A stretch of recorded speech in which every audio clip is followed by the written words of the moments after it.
Hello friends, welcome to my channel knowledge for you. मैं हूं संजय, आपका फ्रेंड।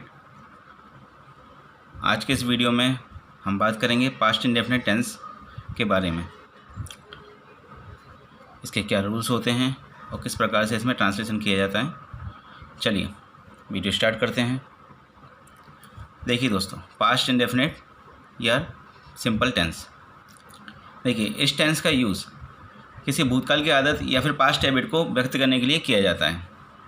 ठीक है, और इस प्रकार की जो भी आदत होती है उसको दर्शाने के लिए हम निम्नलिखित शब्दों का प्रयोग वाक्य में करते हैं, जैसे कि often, seldom, usually, never, occasionally, sometimes, normally, generally, always, rarely, frequently, daily, used to या फिर वुड।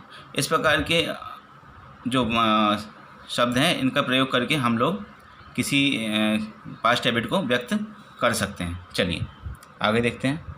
देखिए एग्जांपल देखते हैं, जैसे कि उसने कभी वाइन नहीं P, he never drank wine. और इसी प्रकार से राम हमेशा कहानी सुनाता था, Ram always told a story. देखिए इस प्रकार से हमने नेवर और ऑलवेज का यूज़ यहाँ पे किया। इसी प्रकार से देखिए दोस्तों, और क्या होता है, पास्ट इंडेफिनिट और सिंपल टेंस का यूज़ हम लोग ऐसे कार्यों को दिखाने के लिए भी करते हैं जो कि भूतकाल में किए गए हों। ठीक है, यानी कि पास्ट में किए गए हों। जैसे कि मैंने तुम्हें पत्र लिखा। देखिए मतलब ये पास्ट टेंस की बात हुई, मैंने तुम्हें पत्र लिखा, तो I wrote a letter to you. ठीक है, I wrote a letter to you. ठीक है, इस प्रकार के वाक्यों के लिए भी हम लोग पास्ट इंडेफिनिट टेंस का प्रयोग करते हैं। चलिए देखिए दोस्तों, इसमें एक और थोड़ा ध्यान देने वाली बात यह है कि इस टेंस के जो हिंदी के वाक्य होते हैं उसमें अधिकांशतः क्या है, ता था, ती थी, ते थे आदि प्रकार के शब्द आते हैं। चलिए अब देखते हैं आगे। देखिए इसकी इस टेंस के अंतर्गत मैन वर्ब और हेल्पिंग वर्ब देख लेते हैं। तो मैन वर्ब के लिए हम लोग क्रिया के द्वितीय रूप का प्रयोग करेंगे। ठीक है, सेकेंड फॉर्म ऑफ वर्ब का प्रयोग करेंगे। और हेल्पिंग वर्ब जो होगी इसमें डिड होगी। क्या होगी? डिड। सिंगुलर और प्लूरल दोनों प्रकार के सब्जेक्ट के लिए। ठीक है, चाहे वाक्य में सिंगुलर सब्जेक्ट हो चाहे प्लूरल सब्जेक्ट हो, दोनों ही प्रकार के वाक्यों के लिए हम लोग क्या करेंगे? डिड हेल्पिंग वर्ब का प्रयोग करेंगे। चलिए आगे बढ़ते हैं। देखिए इसके रूल्स देख लेंगे। तो देखिए अफर्मेटिव सेंटेंस यानी कि सकारात्मक वाक्य।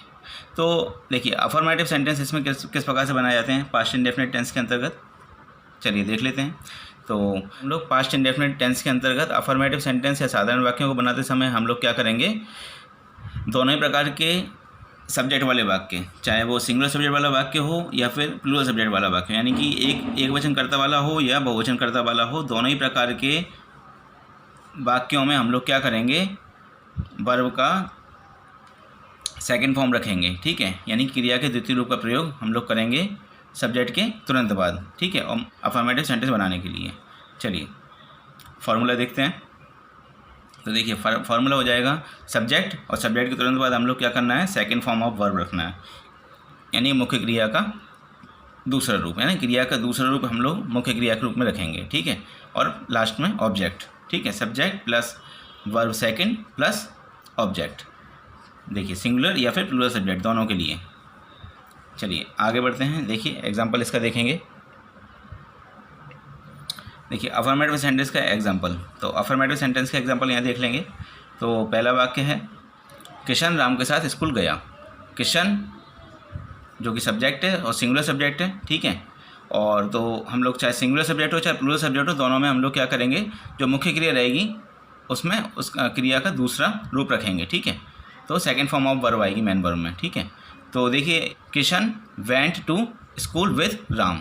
ठीक है, देखिए जाना यहाँ पर क्रिया है, क्योंकि जो कार्य कर्ता के द्वारा किया जाता है वाक्य के अंदर, उसी को हम लोग क्या कहते हैं? मुख्य क्रिया कहते हैं। तो मुख्य क्रिया का हम लोग यहाँ पे द्वितीय रूप रखेंगे, यानी कि सेकेंड फॉर्म ऑफ वर्ब रखेंगे। तो Kishan went to school with Ram. ठीक है, किशन राम के साथ स्कूल गया। Kishan went to school with Ram. इसी प्रकार से दूसरा वाक्य देखेंगे, उन्होंने उसे यह पाठ पढ़ाया। ठीक है, तो यहाँ पे पढ़ाना जो क्रिया है वो है मुख्य क्रिया, तो उसका हम लोग सेकंड फॉर्म यूज़ करेंगे पढ़ाने का। तो टीच की सेकंड फॉर्म है टॉट। ठीक है, तो दे जो कि सब्जेक्ट है, सब्जेक्ट के तुरंत बाद हमको क्रिया का दूसरा रूप रखना है यानी कि मैन वर्ब रखना है जो कि टॉट है। ठीक है, तो they taught him this lesson, उन्होंने उसे यह पाठ पढ़ाया। They taught him this lesson.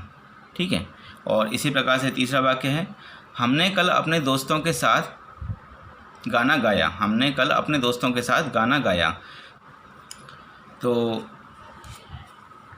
देखते हैं, वी सिंग, सिंग जो है वो है गाना जो कि क्रिया है। सिंग की सेकंड फॉर्म जो है वो है सैंग, तो यहाँ पे रखेंगे सैंग जो कि सब्जेक्ट के तुरंत बाद रखेंगे। तो we sang a song with our friends yesterday. ठीक है, मतलब बीते हुए कल, क्योंकि कल हमने गाना गाया तो बीते हुए कल के लिए यहाँ पे हम लोग यस्टरडे का यूज़ करेंगे। ठीक है, बीते हुए कल के लिए हम लोग यस्टरडे का यूज़ करते हैं। ठीक है, तो we sang a song with our friends yesterday. ठीक है, चलिए अगला सेंटेंस देखते हैं। फोर्थ सेंटेंस देखेंगे, उसने कल मुझे एक किताब दी। उसने कल मुझे एक किताब दी। तो ही यहाँ पे सब्जेक्ट है और सब्जेक्ट के तुरंत बाद हम लोग क्रिया का दूसरा रूप रखना है। ठीक है, यहाँ पे मुख्य क्रिया है देना, तो गिव, गिव का सेकंड फॉर्म है गेव। ठीक है, तो he gave me a book yesterday. ठीक है, he gave me a book yesterday. उम्मीद करता हूँ दोस्तों आप लोगों को समझ में आ रहा होगा। चलिए इसी के साथ आगे बढ़ते हैं और देखते हैं अगला प्रकार, तो नेगेटिव सेंटेंस। तो देखिए नेगेटिव सेंटेंस किस प्रकार से बनाए जाएंगे। तो पास्ट इंडेफिनिट टेंस के अंतर्गत नेगेटिव सेंटेंस या नकारात्मक वाक्यों को बनाते समय हम लोग क्या करेंगे, हेल्पिंग वर्ब के साथ में नॉट का प्रयोग वाक्य में करेंगे। ठीक है, और इस प्रकार से हम लोग क्या करेंगे, नेगेटिव सेंटेंस बनाने के लिए देखिए वाक्य चाहे सिंगुलर सब्जेक्ट वाला हो चाहे प्लूरल सब्जेक्ट वाला हो, दोनों ही प्रकार के वाक्यों में हम लोग क्या करेंगे, डिड नॉट का प्रयोग करेंगे। और वो कब करेंगे, सब्जेक्ट के तुरंत बाद। ठीक है, वाक्य चाहे सिंगुलर सब्जेक्ट वाला हो चाहे प्लूरल सब्जेक्ट वाला हो, दोनों ही प्रकार के वाक्यों में हम लोग क्या करेंगे, सब्जेक्ट के तुरंत बाद डिड नॉट का प्रयोग करेंगे और उसके बाद मुख्य क्रिया का प्रयोग करेंगे। और देखिए ध्यान रखिएगा इसमें कि दोस्तों की जब हम डिड नॉट का प्रयोग करेंगे तो मुख्य क्रिया का जो रूप होगा वो क्रिया का प्रथम रूप होगा। ठीक है, जो भी मुख्य क्रिया यूज़ करेंगे वो हम लोग उसका फर्स्ट फॉर्म यूज़ करेंगे, ना कि सेकंड फॉर्म। क्योंकि देखिए अफर्मेटिव बनाते समय हम लोग सेकंड फॉर्म का यूज़ करेंगे, लेकिन जैसे ही वाक्य में डिड का प्रयोग हो जाएगा यानी कि डिड नॉट का प्रयोग करेंगे तो हम लोग जो मुख्य क्रिया होगी उसको फर्स्ट फॉर्म में रखेंगे। ठीक है, तो देख लेते हैं एक बार और।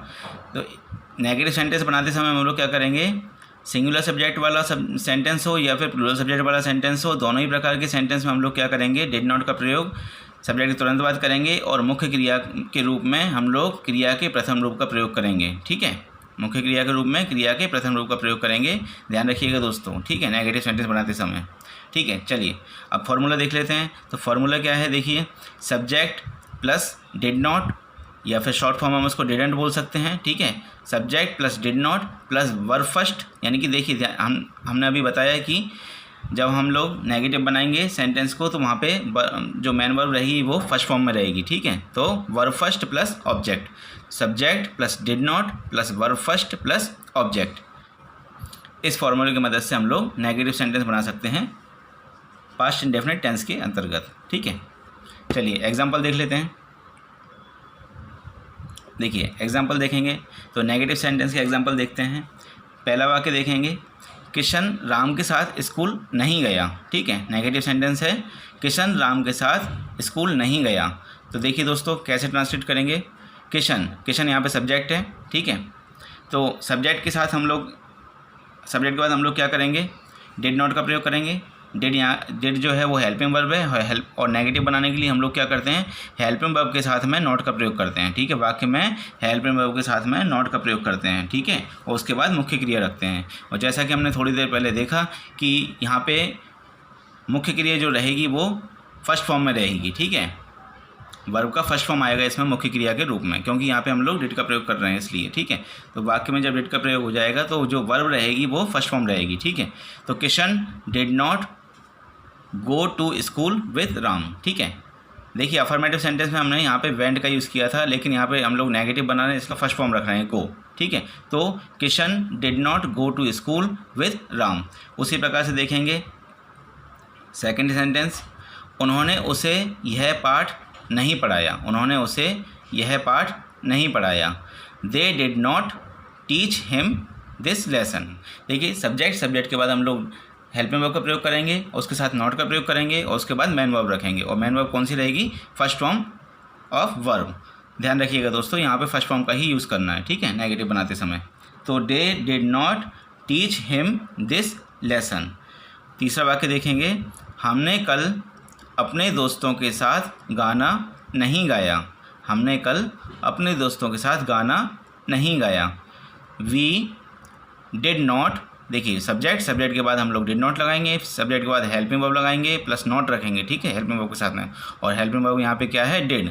और डिड का यूज़ हम लोग देखिए दोस्तों कि सिंगुलर सब्जेक्ट हो चाहे प्लूरल सब्जेक्ट हो, दोनों ही सब्जेक्ट के साथ हम लोग डिड हेल्पिंग वर्ब का प्रयोग करेंगे, ठीक है, और उसके साथ नॉट का प्रयोग करेंगे क्योंकि हम लोग नेगेटिव सेंटेंस बना रहे हैं, ठीक है। तो we did not sing a song with our friends yesterday, ठीक है। देखिए दोस्तों अगला सेंटेंस देखते हैं, उसने कल मुझे एक किताब नहीं दी। उसने कल मुझे एक किताब नहीं दी।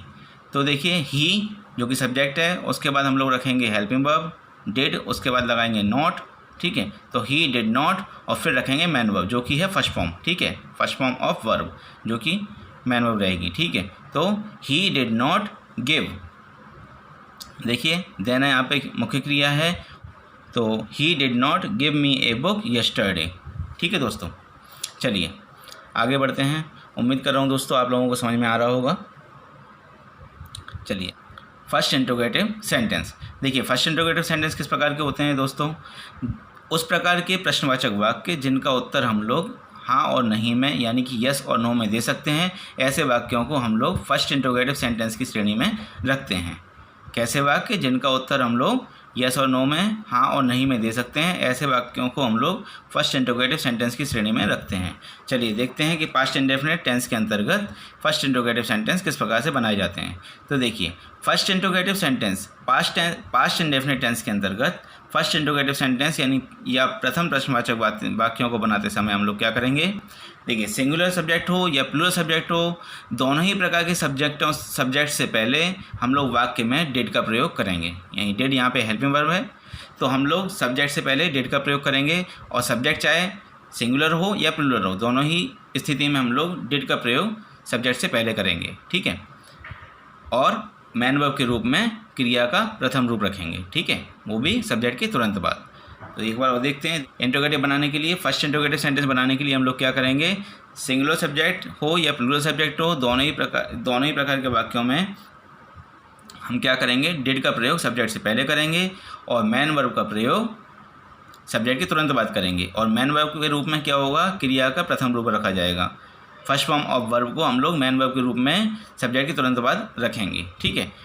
और सेंटेंस के अंत में हम लोग क्या करेंगे? प्रश्नवाचक चिन्ह का प्रयोग करेंगे, ठीक है दोस्तों। चलिए इसका फॉर्मूला देख लेते हैं। तो देखिए फॉर्मूला क्या होगा? जैसा कि हमने देखा कि डिड का प्रयोग हम लोग क्या करेंगे? सब्जेक्ट के पहले करेंगे। अब सब्जेक्ट चाहे सिंगुलर हो या प्लूरल हो, दोनों ही स्थिति में हम लोग क्या करेंगे? डिड का प्रयोग सब्जेक्ट के पहले करेंगे। डिड हेल्पिंग वर्ब का did plus subject plus verb first. देखिए दोस्तों यहाँ पे क्रिया का रूप जो होगा वो जो मैन वर्ब रहेगी वो फर्स्ट फॉर्म रहेगी, ठीक है, वर्ब का फर्स्ट फॉर्म रहेगा यहाँ पे मुख्य क्रिया के रूप में। तो हम लोग क्या करेंगे? पहले हेल्पिंग वर्ब रखेंगे डिड, फिर सब्जेक्ट रखेंगे, फिर उसके बाद हम लोग क्या करेंगे? मुख्य क्रिया रखेंगे जो कि क्रिया का प्रथम रूप होगा, फर्स्ट फॉर्म ऑफ वर्ब होगा, यानी कि V1 प्लस ऑब्जेक्ट। तो फॉर्मूला क्या हो जाएगा? सिंगुलर प्लूरल दोनों प्रकार के सब्जेक्ट के लिए did plus subject plus verb first plus object और लास्ट में क्वेश्चन मार्क, ठीक है। तो इस फॉर्मूले की मदद से दोस्तों हम लोग first interrogative sentence past indefinite tense के अंतर्गत बना सकते हैं। चलिए आगे बढ़ते हैं और एग्जांपल्स देखते हैं। देखिए एग्जांपल फर्स्ट इंट्रोगेटिव सेंटेंस के। तो पहला वाक्य देखेंगे, क्या किशन राम के साथ स्कूल गया? क्या किशन राम के साथ स्कूल गया? तो देखिए दोस्तों कैसे बनाएंगे? पहले हेल्पिंग वर्ब रखेंगे डिड, फिर रखेंगे सब्जेक्ट जो कि है किशन, तो डिड किशन, और उसके बाद रखेंगे मुख्य क्रिया जो कि है गो। और मुख्य क्रिया के रूप में क्रिया का प्रथम रूप ही रखना है। देखिए दोस्तों ध्यान रखिएगा, मुख्य क्रिया के रूप में प्रश्नवाचक वाक्यों को बनाते समय हम लोग क्या करेंगे? मुख्य क्रिया के रूप में क्रिया का प्रथम रूप रखेंगे, ठीक है, यानी कि फर्स्ट फॉर्म ऑफ वर्ब का प्रयोग हम लोग मैन वर्ब के रूप में करेंगे और वो भी सब्जेक्ट के तुरंत बाद। तो did Kishan go to school with Ram और लास्ट में क्वेश्चन मार्क, ठीक है। क्या किशन राम के साथ स्कूल गया? Did Kishan go to school with Ram? ठीक है। सेकंड सेंटेंस देखेंगे, क्या उन्होंने उसे यह पाठ पढ़ाया? क्या उन्होंने उसे यह पाठ पढ़ाया? तो डिड दे, यहाँ पे दे सब्जेक्ट है जो कि प्लूरल सब्जेक्ट है, तो चाहे सब्जेक्ट प्लूरल हो चाहे सिंगुलर हो, हमें दोनों ही कंडीशन में डिड हेल्पिंग वर्ब का प्रयोग करना है, वो भी सब्जेक्ट के पहले, क्योंकि हम लोग इंट्रोगेटिव सेंटेंस बना रहे हैं। ठीक है, तो पहले हम लोग रखेंगे डिड हेल्पिंग वर्ब, फिर रखेंगे सब्जेक्ट जो कि है दे, तो डिड दे, उसके बाद मैन वर्ब जो कि है टीच। और ध्यान रखिएगा मैन वर्ब के रूप में हम लोग क्रिया का प्रथम रूप ही रखेंगे, यानी फर्स्ट फॉर्म ऑफ वर्ब का प्रयोग ही करेंगे। ठीक है, तो did they teach him this lesson? क्या उन्होंने उसे यह पाठ पढ़ाया? Did they teach him this lesson? ठीक है, चलिए अगला वाक्य देखेंगे, क्या हमने कल अपने दोस्तों के साथ गाना गाया? क्या हमने कल अपने दोस्तों के साथ गाना गाया? तो इसको कैसे ट्रांसलेट करेंगे? देखिए, पहले हेल्पिंग वर्ब रखेंगे डिड, फिर सब्जेक्ट रखेंगे वी, फिर मैन वर्ब रखेंगे सिंग। ठीक है, did we sing a song with our friends yesterday, और आखिरी में क्वेश्चन मार्क। ठीक है, did we sing a song with our friends yesterday? ठीक है, इसी प्रकार से चौथा वाक्य देखेंगे, क्या उसने कल मुझे एक किताब दी? क्या उसने कल मुझे एक किताब दी? तो देखिए, पहले हेल्पिंग वर्ब रखेंगे डिड, फिर सब्जेक्ट रखेंगे जो कि है ही। ठीक है, डिड ही, और फिर रखेंगे मैन वर्ब गिव। देखिए, मैन वर्ब के रूप में हम लोग क्या करेंगे, क्रिया का प्रथम रूप ही रखेंगे। ठीक है, तो यहाँ पे देना जो है वो मैन वर्ब है। ठीक है, मुख्य क्रिया क्या है? देना। ठीक है, तो हम उसका फर्स्ट फॉर्म रखेंगे जो कि है गिव। तो did he give me a book yesterday? Did he give me a book yesterday? तो दोस्तों, इस प्रकार से हम लोग first interrogative sentence past indefinite tense के अंतर्गत बना सकते हैं। ठीक है, तो दोस्तों आज की वीडियो में इतना ही, मिलते हैं अगले वीडियो में। ठीक है, और दोस्तों वीडियो अच्छा लगा हो तो इसको शेयर करना ना भूलें, शेयर करें और चैनल को सब्सक्राइब करें। ठीक है, और बेल आइकन को प्रेस करना ना भूलें। मिलते हैं अगले वीडियो में, तब तक के लिए गुड बाय।